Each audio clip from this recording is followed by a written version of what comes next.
حاضرین، آج کا موضوع ہے کہ تحریک لبیک پاکستان، جس پر بڑے زور و شور کے ساتھ پابندی لگائی گئی تھی اور قومی اسمبلی میں اس پہ بحث بھی ہونی تھی اس کے خلاف یا اس کے جو بھی حق میں، اس کا کیا ہوا کہ 2 مہینے پہلے تحریک لبیک پاکستان نے پورے ملک کو مفلوج کر دیا تھا.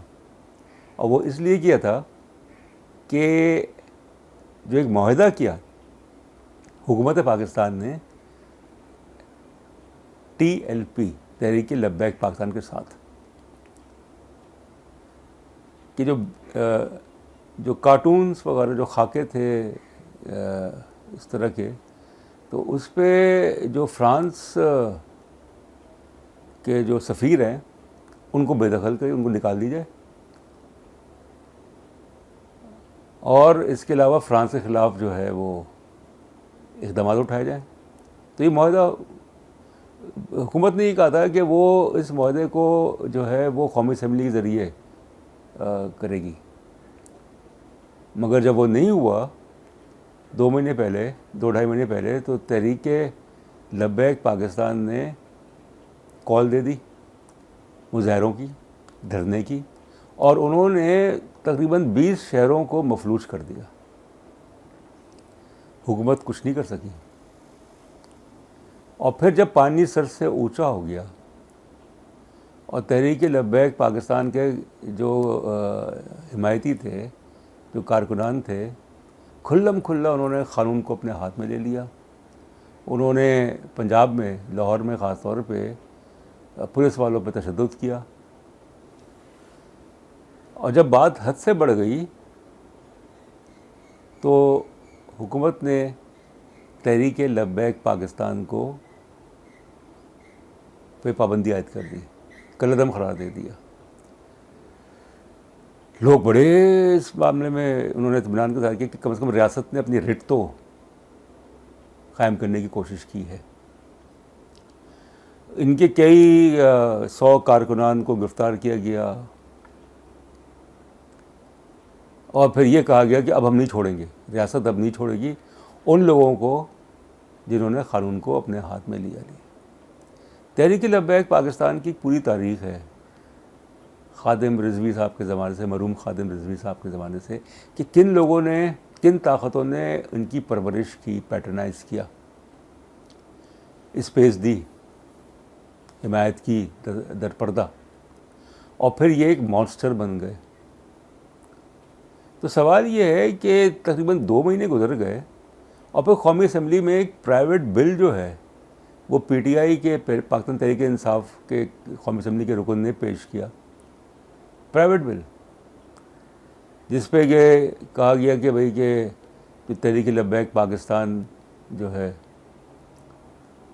اس پہ بات کی جائے. فرانس کے جو سفیر ہیں ان کو بے دخل، ان کو، کیونکہ وہ فرانس جو ہے وہ گستاخی کا جو ہے وہ اس میں انوالوڈ ہے. مگر مزے کی بات یہ ہے، حیران کن مزے کی بات یہ ہے کہ جب وہ بحث ہونے والی تھی تو وہ پھر اجلاس جو ہے وہ ملتوی ہو گیا تقریباً 1-1.5 مہینے پہلے.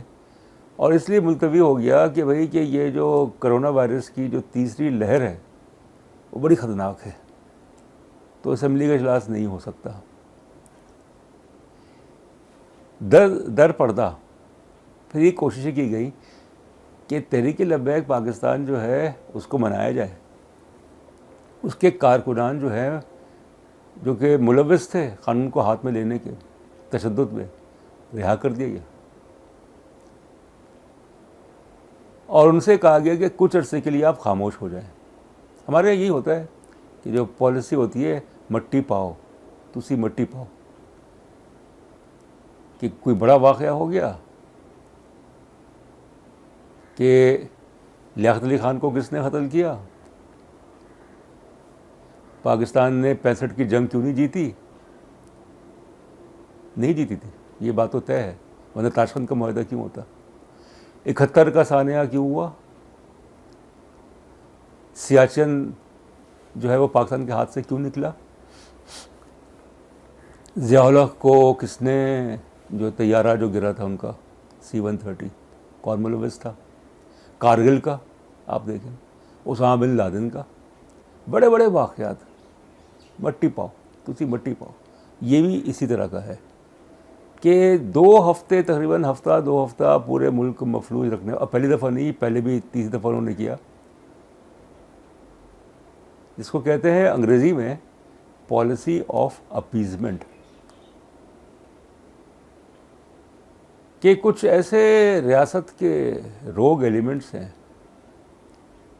روگ ایلیمنٹس وہ ایلیمنٹس ہوتے ہیں جو کہ ریاست کا حصہ تو ہوتے ہیں مگر بڑے ہی خود مختار ہوتے ہیں، جو چاہے کر لیں.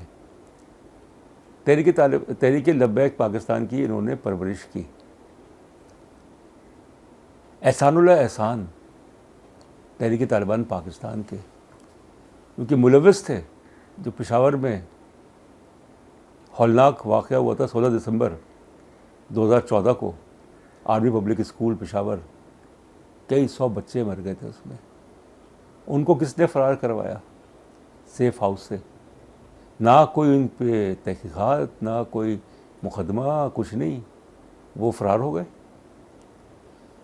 تو جب تک کہ ریاست کے جو روگ ایلیمنٹس ہیں وہ رہیں گے، اس وقت تک یہاں پہ تحریک طالبان پاکستان، تحریک لبیک اور اس طرح کے مختلف جو ہیں جن کو بین کرتے ہیں، پھر وہ دوسرے ناموں سے آ جاتی ہیں، وہ آتے رہیں گے، اور عوام کی جو زندگی ہے وہ اجیرن کرتے رہیں گے. تو اب اس کا کرنا کیا ہے کہ قومی اسمبلی نے آخر، اب تو خیر اس کی توجہ کہیں اور ہے، اس نے کیوں نہیں اس معاملے پہ بحث کی، تحریک لبیک کے اس پہ کیوں نہیں بحث کی؟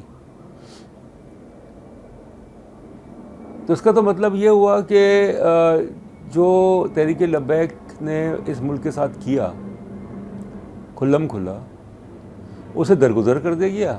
کچھ عرصے کے بعد یہ دوبارہ اٹھیں گے، دوبارہ قانون کو اپنے ہاتھ میں لیں گے، بلیک میل کریں گے ریاست کو.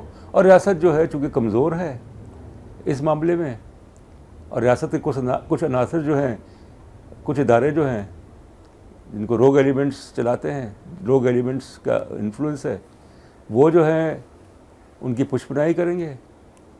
تو یہ ایسے تو نہیں ہوتا، مطلب یہ ایک کامیاب ریاست کی نشانی نہیں ہے. اسی لیے پاکستان کا وقار، پاکستان کی عزت عالمی سطح پہ متاثر ہوتی ہے کہ جب باہر والے یہ دیکھتے ہیں کہ یہاں پہ کچھ ایسی قوتیں ہیں مذہب کے نام پہ نعرے بازی کے ذریعے، تشدد کے ذریعے اپنے مقاصد حاصل کر لیتے ہیں، تو پھر ظاہر ہے کہ پاکستان کا جو امیج ہے وہ متاثر ہوتا ہے. اور یہی کچھ تحریک لبیک پاکستان کے اس میں ہوا. اس کو کہا گیا کہ بھئی کہ اب ٹھیک ہے، اس پہ پابندی لگا دی ہے تو وہ اپیل کریں گے. اس کا کیا ہوا؟ خاموشی. خاموشی. ایک واقعہ ہوتا ہے پھر خاموشی ہو جاتی ہے. ابھی بھی یہی ہو رہا ہے، کسی کو کوئی پرواہ نہیں کہ ایک مانسٹر جو ہے جس کو بنایا گیا تھا، اور وہ جو مانسٹر ہے وہ اتنی زیادہ بے قابو ہو گئی کہ اس نے اپنے ہی ریاست پہ، عوام پہ چڑھائی کر دی، جو دوبارہ کرے گی. ہو سکتا ہے تحریک لبیک نہ ہو، کوئی اور ہو، کسی اور نام سے ہو. تو اس لیے ہمیں اس ملک کو اگر صحیح سمت میں لے کے جانا ہے تو زیرو ٹالرنس ہونی چاہیے. کوئی بھی قانون کو ہاتھ میں لے، کوئی بھی مذہب کو استعمال کرے اپنے مفاد میں، اس کے خلاف فوراً کارروائی کی جائے، جبکہ ان کے پاس ثبوت بھی ہے، سب کچھ ہے. نہیں کرتے. پارلیمنٹ، وہاں پہ حیرت کی بات ہے کہ مسلم لیگ نون اور PTI کے کچھ ممبران جو ہیں وہ تحریک لبیک کی حمایت کر رہے تھے. سوچیے آپ، پیپلز پارٹی نہیں کر رہی تھی، یہ دونوں کر رہے تھے. تو اس کا مطلب ہے کہ ان کی صفوں میں بھی ان کی حمایتی موجود ہے، ریاست کے اداروں میں بھی موجود ہے. تو یہ ایک سوچ کی عکاسی کرتے ہیں، ایک مائنڈ سیٹ کی عکاسی کرتے ہیں. کہ مذہب کے نام پہ استحصال کیا جائے، مذہب کے نام پہ بلیک میل کیا جائے، مذہب کے نام پہ مفادات جو ہیں وہ بٹورے جائیں. جب تک اس طرح کی سوچ تبدیل نہیں ہوگی اس وقت تک پاکستان جو ہے اس پہ تلوار لٹکتی رہے گی. فائنینشیل ایکشن ٹاسک فورس کی، FATF کی، یورپین یونین جو ہے وہ پابندی لگائے گی پاکستان پہ، عالمی سطح پہ پابندی لگیں گی. تو اس لیے ابھی بھی اب تو میرے خیال میں وقت بھی نہیں ہے کہ پاکستان تو یہ افورڈ ہی نہیں کر سکتا مزید. اتنا نقصان ہو چکا ہے پچھلے 40-50 سال میں مذہب کے نام پہ، لسانیت کے نام پہ سیاست کو فروغ دے کے. بہت شکریہ.